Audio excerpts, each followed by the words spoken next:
Hi, today we are going to learn about the cross product between two vectors. Suppose we have two vectors, which is vector A and also vector B. Now we want to find the cross product between these two vectors will be given by this formula. How do we get this formula? Alright, so we need to use this determinant, right? So we need to recall the formula for determinant.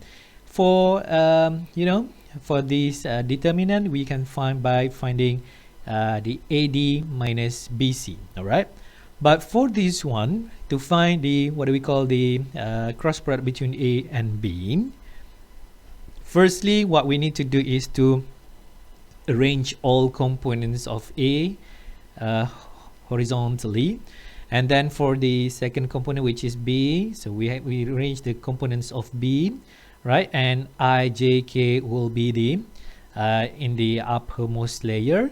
All right, so to find for I, all right, so firstly we write for I, so the scalar will be, all right, something like this. So we close this one, so we'll get this one minus this one. So y1 minus y1 z2 minus y2 z1. So this one is for I. For the second one, which is for J, we need to find for J. So but for J it should be minus, right? We minus, all right. So x1 z2 minus x2 z1, x1 z2 minus x2 z1. This one is for J, all right. So we have for the last one, which is for K, we have to plus, all right. We have x1 y2 minus x2 y1. So this is for K, right? So that's why we have this one is for I, this one is for J, and this one is for the K. Now, all right, we already know this, all right? So we know how to find the cross product between two vectors. Because when we find the cross product between the two vectors, it will give another vector. So meaning to say that it does not give you a scalar, so it gives you a vector. So that's why it's also known as the vector product. We need to find the cross product between vector A and B here. So we can use this formula. So we just plug in the value, so we get this vector. Or if you want to do using this determinant, so it's this way. So firstly, you put it in the determinant. So you put for A first, which is 1, 1, -1, and for the components of B, 2, 4, 6. Now you want to find the determinant for I, J, and K, so it's this way, right? So this one for I, so that's why we have this one, and then for J we have to minus, so J you close J, and then you have this one, and for K you close this K, and then you get this one, right? So solving this determinant, so the one in this is called determinant, we can use this formula. So we find 1 multiplied by 6 minus -1 multiplied by 4, and so on. So we have this one, all right? So now simplifying these vectors, so we will get 10i minus xj plus 2k. All right. Now, all right, so this actually this one is 10i minus xj plus 2k. All right, that's the components for each of it. Now we need to know that the cross product A and B, all right, will be orthogonal to both A and B. Why is it like this? All right, so suppose we have vector A and vector B. So we have the cross product. If we multiply A and B using the cross product, and then we'll get another vector, which is A cross B in this way, where it is actually orthogonal to B and also orthogonal to A. All right, the cross product of A and B is actually orthogonal to both A and B. We have to use, how do we know that it goes to that direction, not to this direction? Right, so we'll have to use the right hand rule, where we have suppose A and vector B. So in between this will be the angle theta. So the angle theta is represented by the grip here, all right? So theta is going that way. So our cross product will be going to the way which follows the thumb. So we'll get that is the cross product between A and B. Okay. If suppose we want to find the what do we call the B cross A in this case, so we go this way, so that theta should you know that the cross product B cross A will be in the opposite direction. Okay, something like that. Now we have this rule, this equation, where the magnitude of the cross product of A and B will be equal to magnitude of A multiplied with magnitude of B multiplied with the sine theta. Okay, now two vectors will be parallel if and only if the cross product is equal to 0. Now let's see this example. We need to check whether A and B are parallel. So to do this, we have to find the cross product between A and B. To find the cross product, we put in this determinant form. We fill with A first and then followed by B. Now we want to find the I, J, and K. So this is using the formula. Alright, I hope you know how to do this one. Okay, but make sure this one should be minus. For J should be minus. Alright, so you solve this one, simplify, and you get 0 vectors. Alright, because negative 16 plus 16, 8 minus 8, and negative 4 plus 4, all will be 0. So this is a 0 vector. So A cross B will be a 0 vector. Now, big vectors A and B are parallel because the cross product is equal to 0. Let's now look at this example 3. We need to find a non-zero vector which is orthogonal to the plane that contains A, B, and C. So let's draw the plane first. So this is the plane which contains 3 points A, B, and C. So we know that A, B, and C lies in the same plane. So we can find a vector between A and B and also between A and C. Suppose we have vector AB here. This is the vector AB. And we have another vector which is AC. We fix the point A as the center. You can do BA and BC and then you find a orthogonal vector also. Okay, all right. So in this case, when we find the what do we call the cross product between AB and AC, we'll get the orthogonal vector which is going to this direction. All right, so that's what we have, AB cross AC.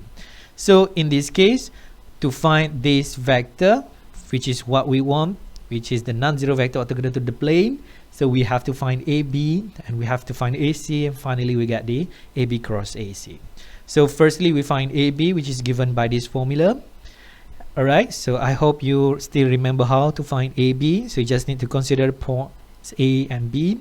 So to find the vector, so you just 0 minus negative 1, 5 minus 3, and 2 minus 1. Alright, so I, J, and K. And the next, okay, you simplify this one, you get this vector. For the points AC, you just need to consider the point A and point C here. So you'll have this formula. You simplify this, you get 5I minus 2K. So we want the vector which is orthogonal to the plane. Therefore, we need to find AB cross AC.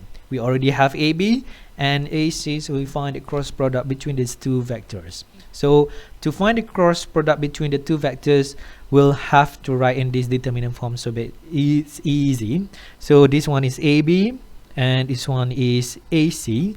So we find it using the determinant. So we have this formula. All right.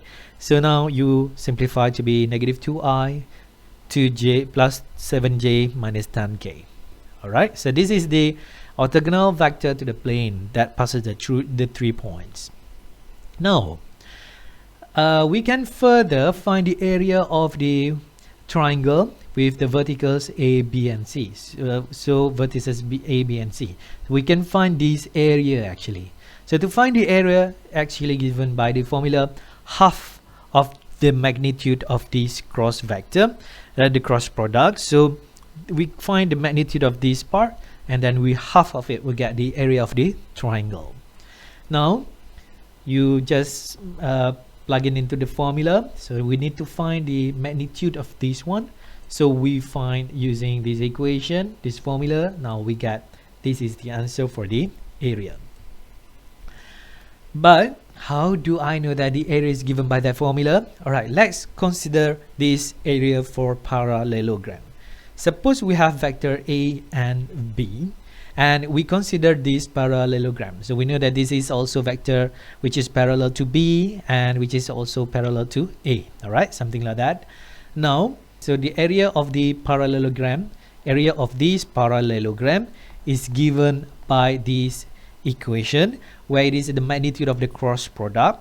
How do I know that? Right, so to get this formula, actually let's consider the length here should be, all right, the base, all right, the length should be the modulus A, because A is the vector, so I want to find the length is actually the modulus A, and we have the height there, all right, because this is theta, so that is sine, modulus B sine theta.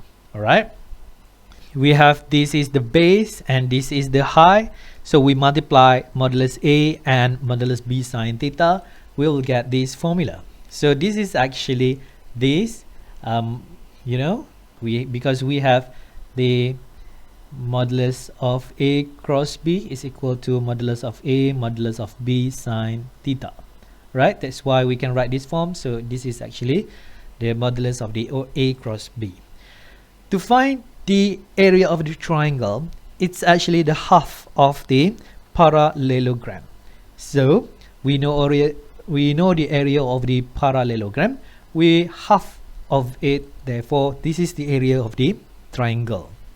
Okay, so this is how you get the formula for the area of the triangle made by the points just now. Now we need to analyze some properties of cross product. Suppose we have A, B, C are vectors and K is a scalar, then A cross B will be equal to negative B cross A. Next we have, if a scalar K multiplied with A, all right, you cross with B, it's actually the same as the scalar you put outside and you cross between A and B, or it is actually equal to the A cross with the KB.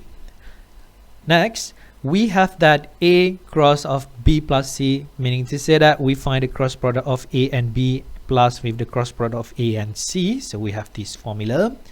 And then if we have A plus B cross C in this case, so meaning to say that A cross C, all right, plus B cross C, so we have this one. And next we have the A dot B cross C is given by A cross B dot C, so we have this one, A cross B cross C will be given by this formula. Now let's see the concept of triple products. The scalar triple products of three vectors, suppose we have vector A, B and C, and we can find the scalar triple products using this formula. So this is the scalar triple product.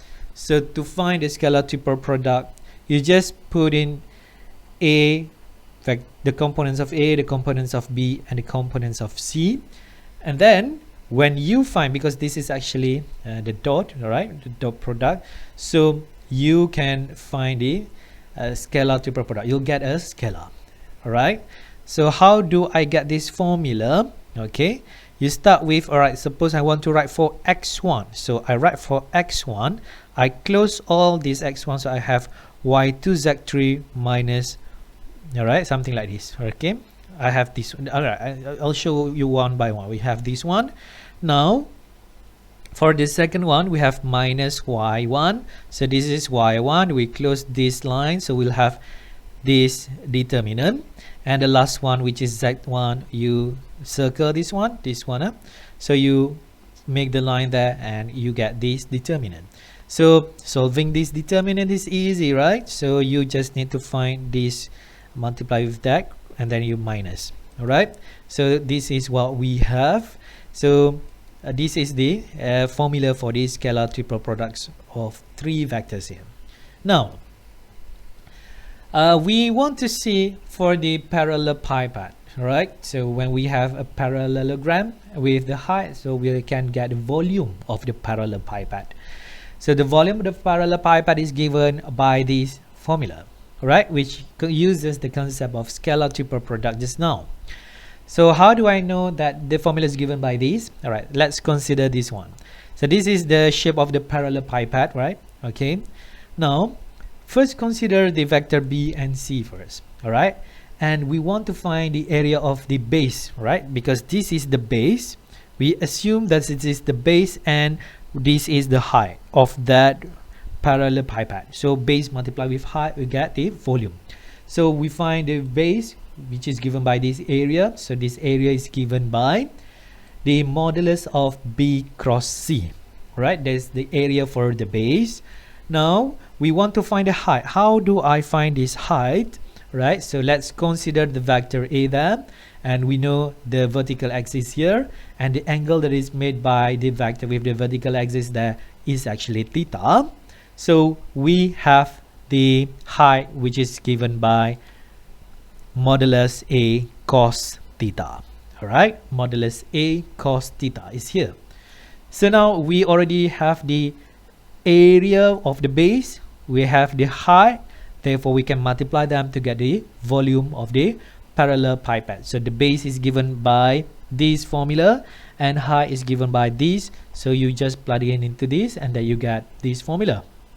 So now we want to rearrange a little bit, so we have that modulus of A times with the B cross C, all right, modulus of that, and we times with cos theta. So this is actually this, all right? So we consider vector A and vector B cross C, all right? We dot it, all right, and it modulus. Okay, all right, we have this formula because let's just recall, if we have A dot B, all right, so this is actually equal to modulus of A modulus of B cos theta, right? Or let's use another what do we call another variable here, z. So that z now is actually B cross C, so we substitute z with B cross C, so it's actually the same case here, right? So we have that the volume for the parallelepiped. Okay, now the concept of coplanar vectors. So three vectors are coplanar. Coplanar means they lie in the same plane. All right. When, if and only if the volume of the parallelepiped is actually equal to 0. Okay. Because it does not have the height, right? All right. So we need to find the volume of the parallelepiped. If it is equal to 0, then it's actually coplanar. Now let's see this example.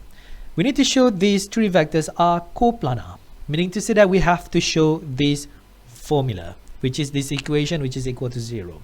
So we have to find the scalar triple product between A, B, and C first. So suppose we have this scalar triple product, we fill up with the A, components of A, components of B, and components of C. So we find the scalar triple product using the determinants. So we have this 0. So since the scalar triple product is 0, then its magnitude should be also equal to 0. Since the volume is 0, then the vectors A, B, and C can be said as coplanar. Okay, now let's see this example. We are given with three vectors here, and then we need to find the unit vector parallel to V cross W. What you need to do is actually to find the vector V cross W first. You can use the determinant here, all right? You fill up with the components of V, components of W, and then you can find the cross product between V and W. We will get this vector. But this is not a unit vector. We want to get a unit vector which is parallel to V cross W. To find a unit vector is actually given by this formula. So we have to find the magnitude of that V cross W. Easy, right? We need to find the magnitude of this one. So we will have this one. This is the magnitude of that V cross W times with the vector V cross W. All right. So we solve and simplify this one. We'll get this, and we multiply that scalar inside. So we get this vector. All right. No problem, I think. Now, determine if U, V, and W lie in the same plane. How to do this? we need to show that the volume of the parallelepiped is actually equal to 0. So we have to find the scalar triple product first. Alright, to find the scalar triple product, you fill up with the components of U, components of V, components of W. Then we find the scalar values.